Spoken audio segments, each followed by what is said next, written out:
Look at you, comfortable, scrolling, safe, and that's exactly why you're dying slowly. You used to want more. Now you want ease. You used to wake up hungry. Now you wake up tired. You used to dream about building something great. Now you dream about more sleep. And the scary part, you think it's normal. But tell me this, when has comfort ever made you stronger? When has just one more scroll ever turned you into anything more than a background character in your own story? Jin-Woo didn't level up because he felt ready. He leveled up because the dungeon gave him no choice. He either evolved or he died. And here's the thing you don't want to hear, neither do you. So stick around, because by the end of this video, you'll understand why comfort is your cage, why pain is the key to freedom, and how to break out before it buries you alive.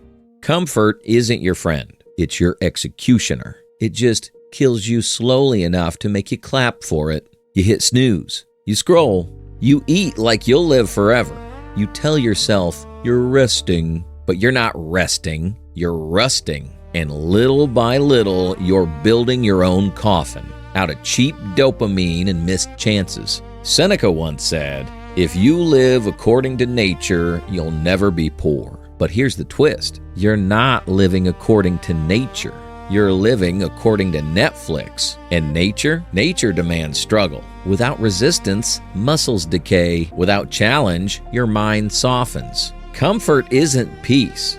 It's powerlessness, dressed in sweatpants. Think about Jin-Woo in the Double Dungeon. Season 1. Trembling.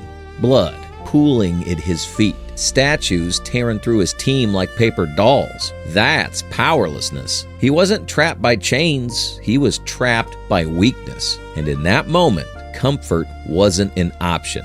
He had to suffer or vanish. Meanwhile, your double dungeon is your alarm clock, and every morning, instead of fighting for your life, you negotiate with it. You're literally bargaining with beeps. Meanwhile, Jin-Woo was bargaining with death. See the problem? Comfort has tricked you. It looks like safety, but it's a cage with velvet walls, soft enough to make you forget you're trapped. And the longer you stay, the more your fire dies, until all that's left is a body that breathes but doesn't live. So here's your first step. Identify one comfort you use as a crutch. Scrolling, junk food, staying up late. Cut it for 7 days. Not forever, just 7. Then watch what happens to your hunger when you starve your cage. Because once you taste discomfort, you'll realize it was the only thing keeping you alive.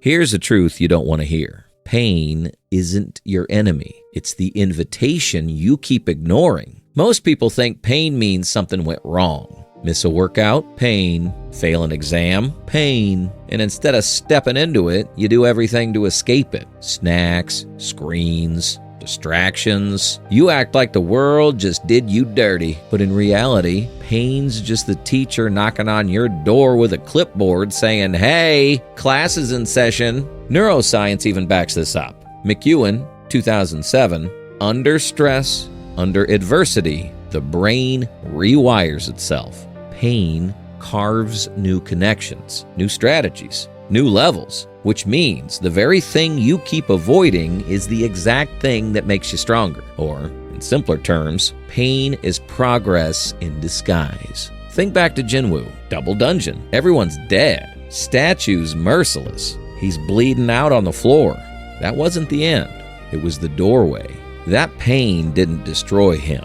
It remade him. The system didn't appear as a gift. It appeared as a consequence because he refused to die curled up in a pool of blood. His suffering became the catalyst for his rebirth. And it's the same thing in your world. The gym didn't make you tired. The progress did. That heartbreak, it stripped away illusions and showed you who you really are.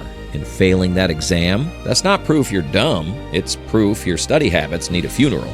Pain doesn't mean you're broken. It means you're being rebuilt. You don't become strong by avoiding pain. You become strong by walking into it again and again until it bows to you. Pain is the test. pain is the price. So here's your challenge. Instead of asking, how do I get rid of this pain? Ask, what is this pain teaching me? Next time it burns, don't numb it. Write it down. Sit with it. Train through it. Because that ache in your chest, that fire in your muscles, that's the sound of your old self dying, so your stronger self can breathe.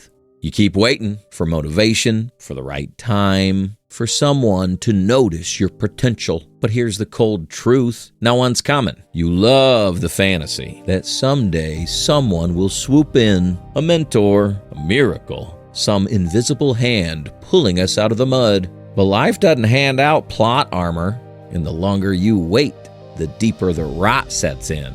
Tomorrow doesn't save you, it repeats you. Epictetus said, how long will you wait before you demand the best from yourself?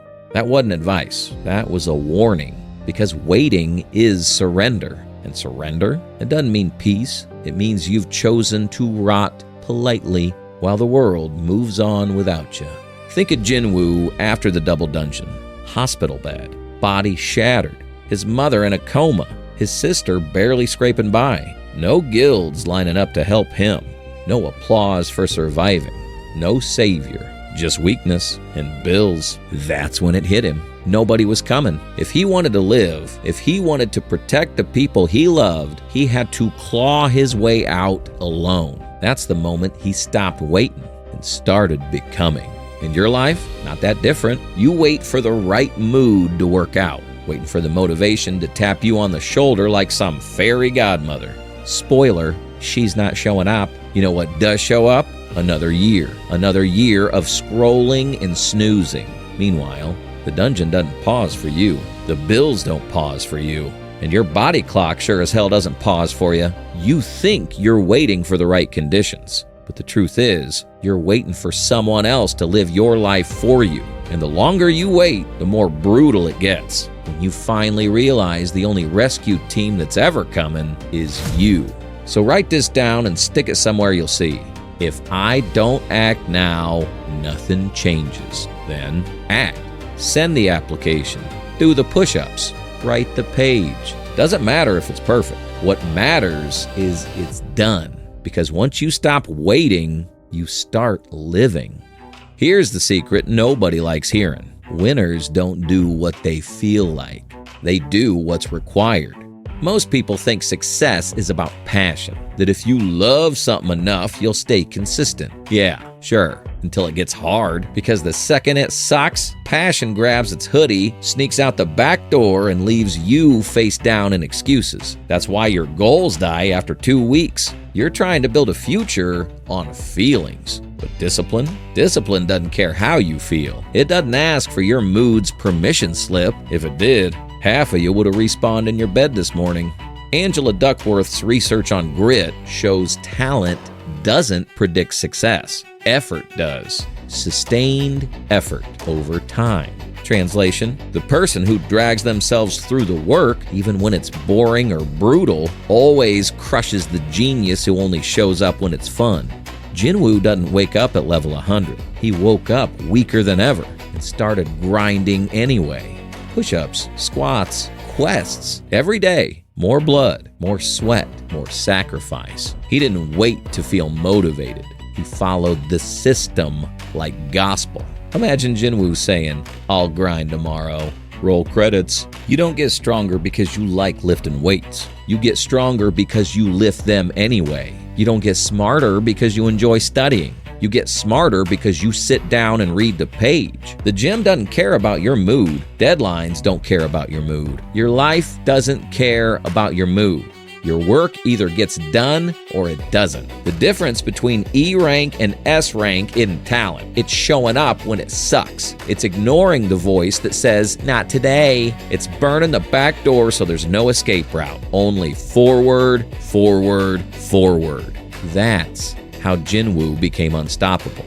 That's how you will too. So, here's your framework. Kill the back door. If you say you'll do it, it's done. No debates, no exits. Write your goals in ink, not pencil. Start small. Stay consistent. Don't go from zero to hero. Go from 0 to 1. 10 push-ups, 1 page.